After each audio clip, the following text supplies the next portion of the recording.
Welcome back to the Business Freedom Podcast. Lars Hedenborg here, founder of Real Estate B School. And this is part 2 of a conversation we started on the last podcast episode. And we're digging into a bigger conversation about, how do you make things turn out the way you see in your head? We talked about a 3-year picture, 1-year plan, 90-day world, 13 weeks in a quarter. That is the pinnacle of this sort of little podcast series. Right now, we're talking about the 8 things you must know about crushing your goals. And I did a part 1. I didn't expect to do 2 parts.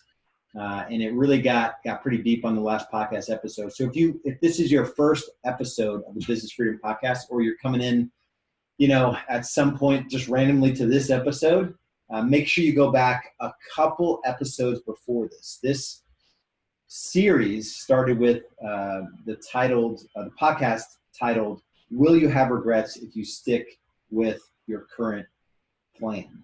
So make sure you go and start on that one and then catch up with part 1 of 8 things. And this is part 2 of the 8 things you must know about crushing your goals. And the reason we're talking about this before all the good stuff. And so I'm teasing the heck out of you here in terms of, what's the real stuff? Like, show me the process. I want to build a plan. I want to get after it.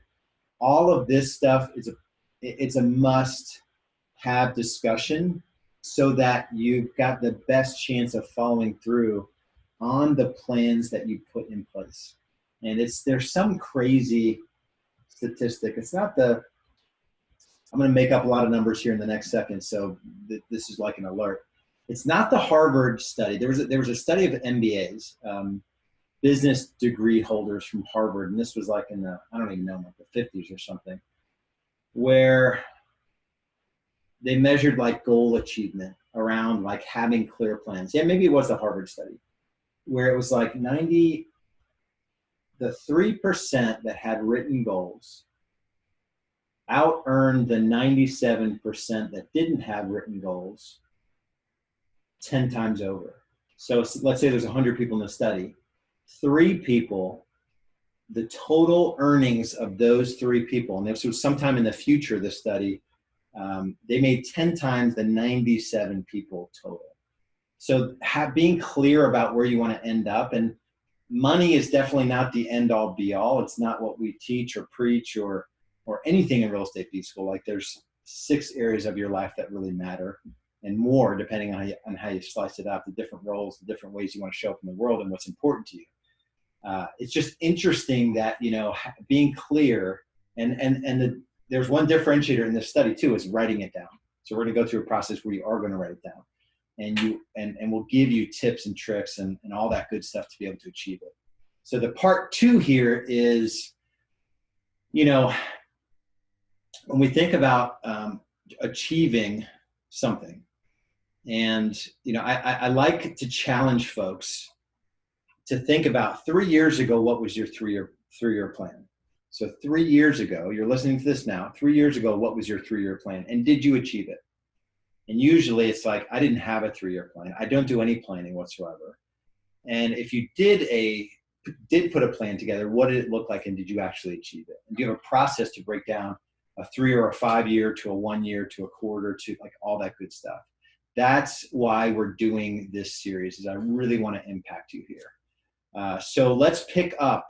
If you missed the first podcast, I'll just kind of catch you up mentally. And maybe you heard the first part of this 8 things, and it was a week ago. And so the first one was putting your life first, orienting your business to serve your life. The second thing I wanted you to know is that growth is hard. This is going to be hard. Achieving anything that's worth having is hard. The third thing was the franchise mindset, right? Basic Michael Gerber E-Myth. How would I think about my business if I had to replicate it 10,000 times? And then the fourth one was becoming a productivity warrior. And so that brings us to number 5. And this one, oh man, I could spend a whole episode on this one. And I see it even in members in Real Estate B School, that there are no shortcuts.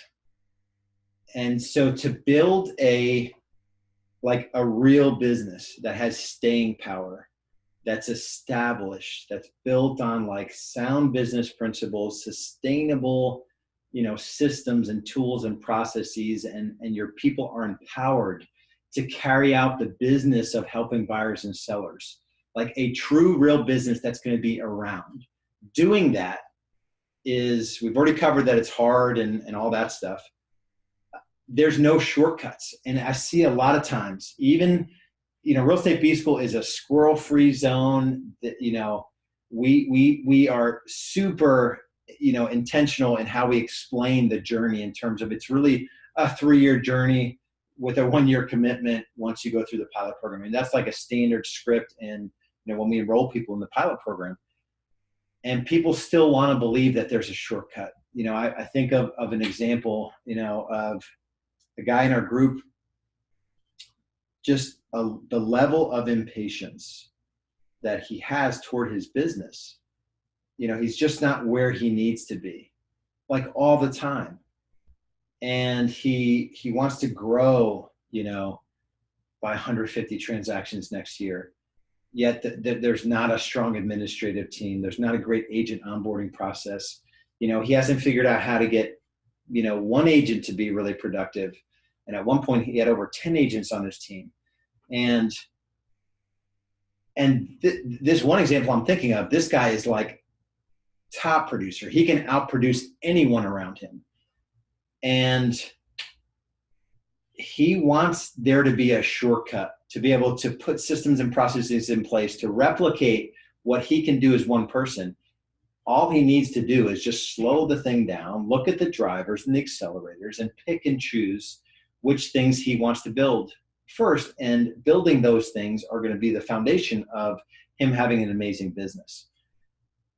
But there's this frantic sort of feeling that he's missing out on something. And, I always talk about the tortoise and the hare. When I look at someone who's taking their time, taking 90 days to install one simple system, or taking 6 months to build out an agent onboarding system.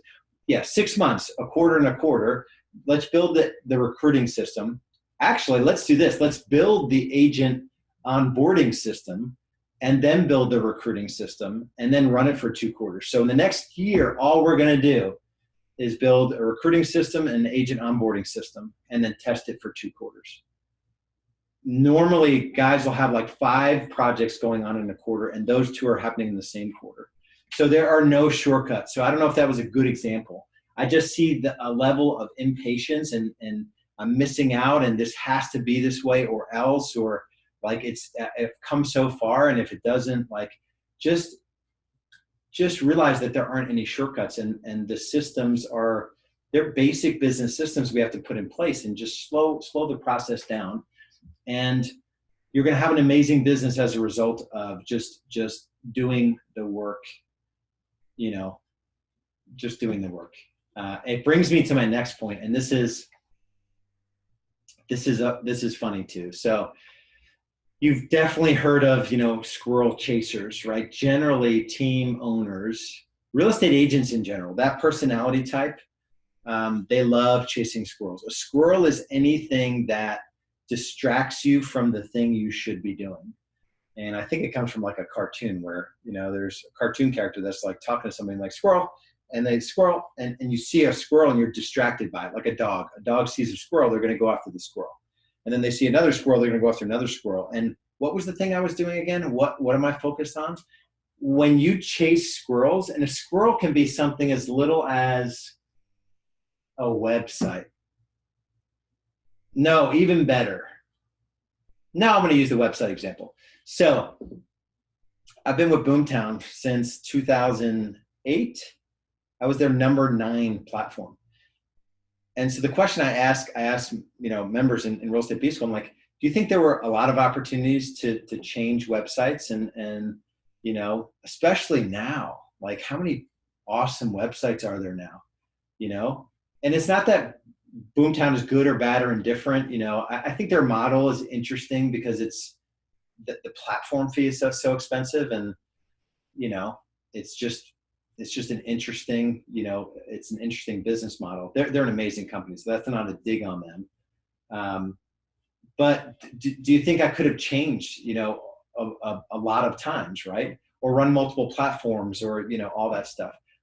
Most often, changing a website, if you've changed your website more than never in the last 5 years, really, if you changed it, and you're on a legit platform now, and you like where you're at, then good for you, and stay there. If you change your website a couple times in the last, 3-4 years, you are a squirrel chaser. If you find yourself, demoing or getting on, webinars, webinar demos of different little bolt-on technologies for websites, or just different things, you're a squirrel chaser. And it's in our personality type. I have it in my personality type. I've learned to guard my business against my personality type. And so oftentimes team leaders think that their business they don't think this, they do it, that their business is their playground to do whatever crap they think in their head. I'm going to change the website. I'm going to do this little bolt-on technology. I'm going to try billboards. I'm going to, and you're not spending your time on the things that really actually move your business forward. And so that is what we call squirrel chasing. And in our Facebook community group in Real Estate B School, we call that out like people just post a picture of a squirrel, and it usually just kind of knocks the conversation down. Because most of the time, the squirrel that somebody let into the group is not something that's going to move anyone's business forward in a meaningful way. And if it does, great.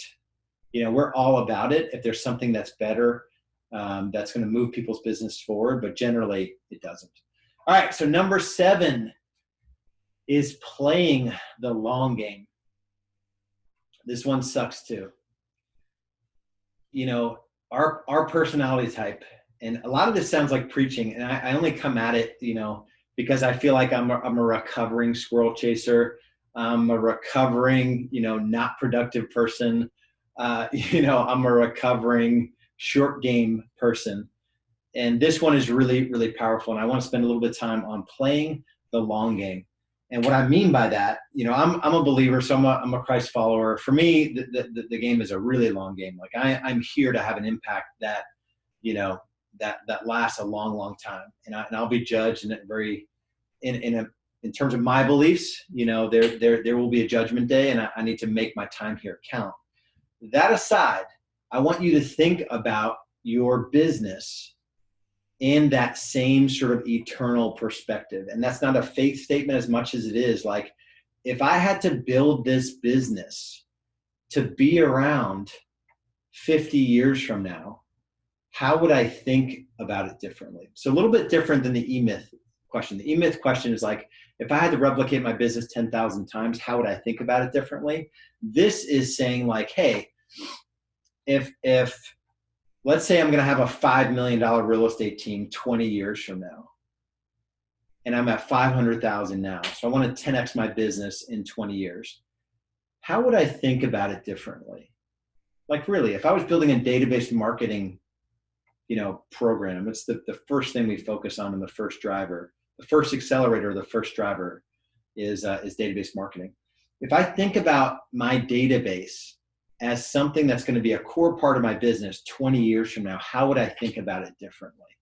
What processes would I put in place? What systems would I put in place to make sure that I'm adding a minimum of 10 a week to the database, 500 per year minimum, so that 20 years from now, I've got 10,000 people that know, like, and trust me in the database because I've faithfully added 10 a week, 50 weeks a year for 20 years, right? So it's that long game mentality that escapes 99.75. Who the heck knows what the number is? I don't think there's 1 out of 100 team leaders that really are playing a long game in their business. And another example of not playing the long game is, not slowing down to think about your business. This process I'm taking you through on their podcast, that's going to end with this 3-1-90-13. that is slowing down to play the long game. And we're only going to talk about a 3-year picture. The impact you can have in your business is so much greater than you actually know.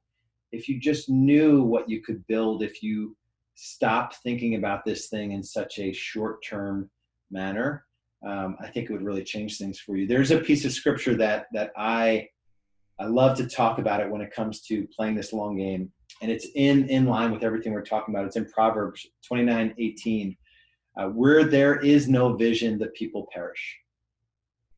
Where there is no vision, the people perish. And that goes for you as the team owner, as the business owner, and it goes for the people that you're enlisting to help you fulfill this dream, this vision, the mission you're wanting to set out on.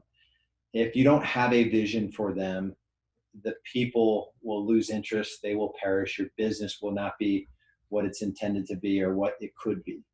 And so, that's something that I was really clear on. When I put together the plan, I think about was that late 2009 plan that I put together that I didn't follow. It was a blank piece of paper that I geeked out on. And man, I had like different growth areas that I had to focus on. I had the areas of the business, 6 areas of the business that I had to focus on. Similar, just the structure of it was like, I really drilled down in the business.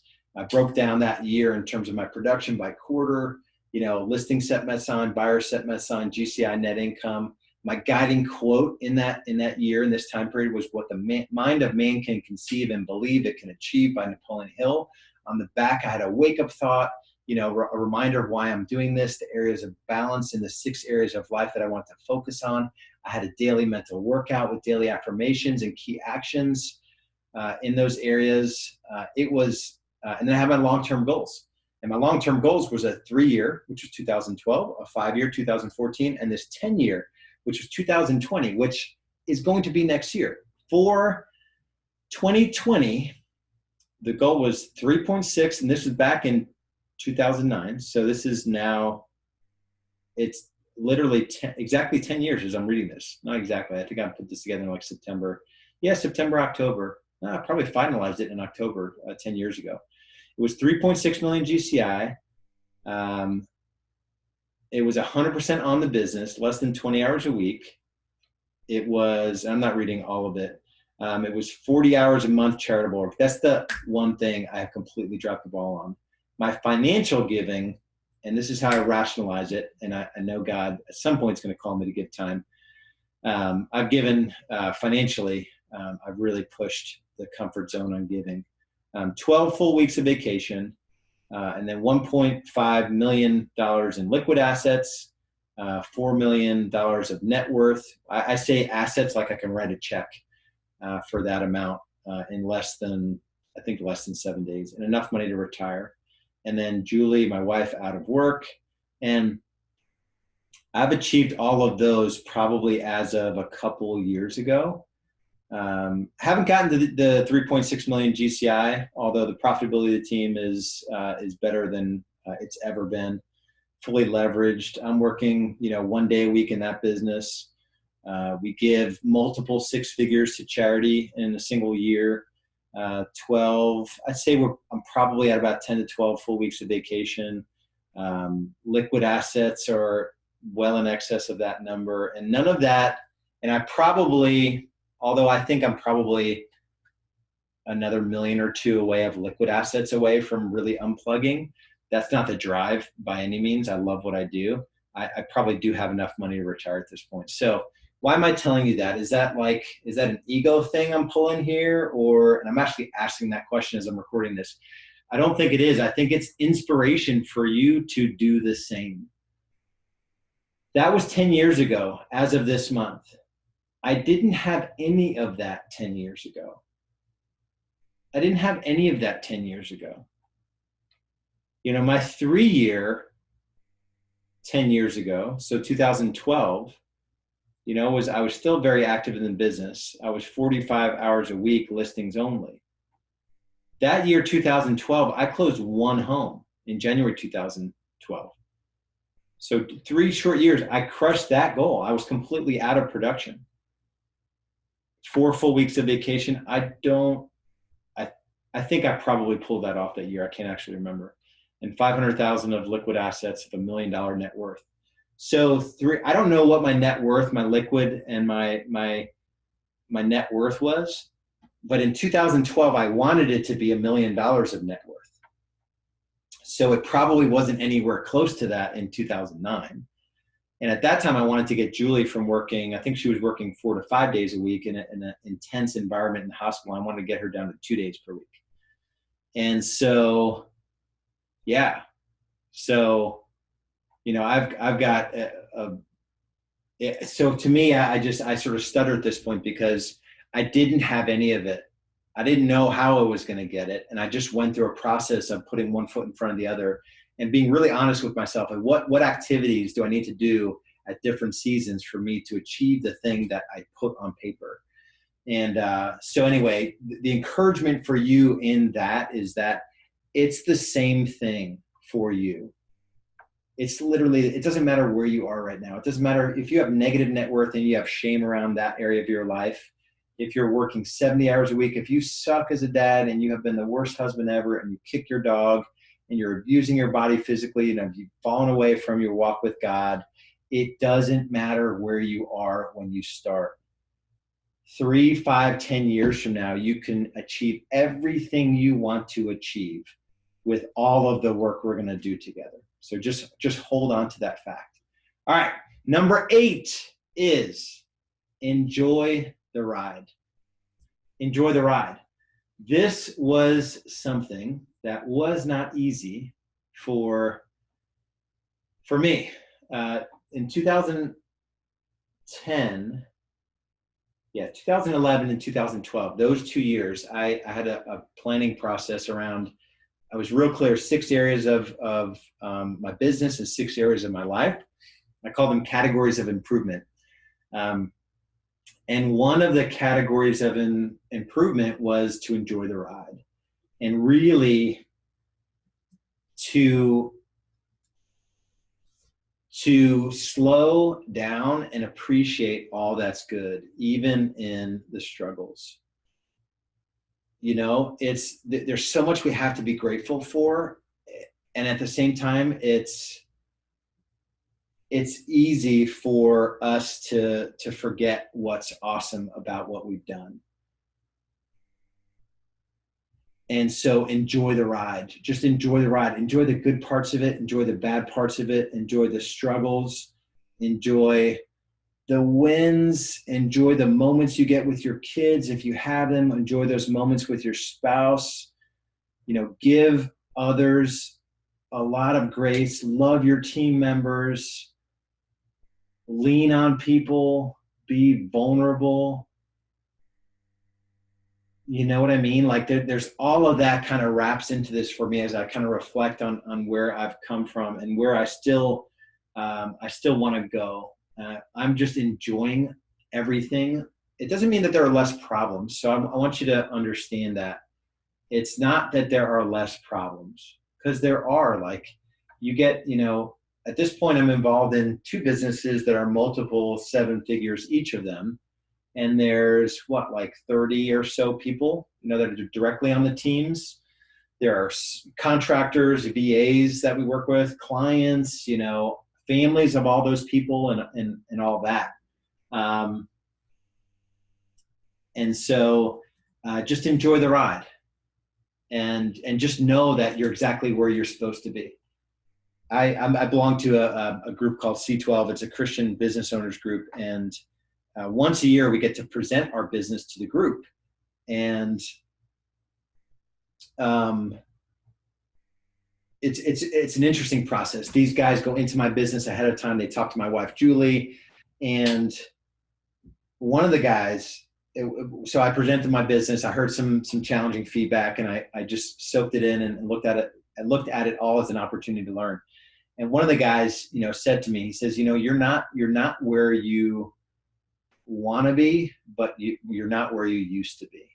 And I don't know, that's kind of a good way to end this episode, is just enjoy the ride, play the long game, don't freaking chase squirrels. There's no shortcuts here. And, maybe you're not where you want to be. And I know you're certainly not where you used to be. So take that as a word of encouragement. And so we still have a few episodes of this sort of mini series here in terms of building this 3-1-90 and this goal achievement process. So please tune in next time to the Business Freedom Podcast. And like I say on every episode, if you're at the point in your journey where you've got to have a conversation with somebody that's been there, that knows what this process looks like, and you want to build something more meaningful, something that doesn't revolve around you, and big and here, you've already achieved traditional success in the industry, meaning you're already at that minimum 3, really ideally 500,000 GCI. You've got an administrative person on your side. Maybe you've got some leverage on the buy side. That small team all the way up to, $2, $3, $4 million businesses and everything in between. If you're struggling and you just don't have that outlet and you need help, all I can offer you is a conversation. And it's about our pilot program. It's a 30-day program where you just get to experience, an unpacking of all of this stuff in a way that will really serve you. And if a relationship with the Real Estate B School makes sense after that, we'll definitely talk about it. Just go to realestatebschool.com. The action item is clear because it is this bright orange banner on the top of the website, and it's all throughout the website. So go to realestatebschool.com, and we'll see you on the next episode.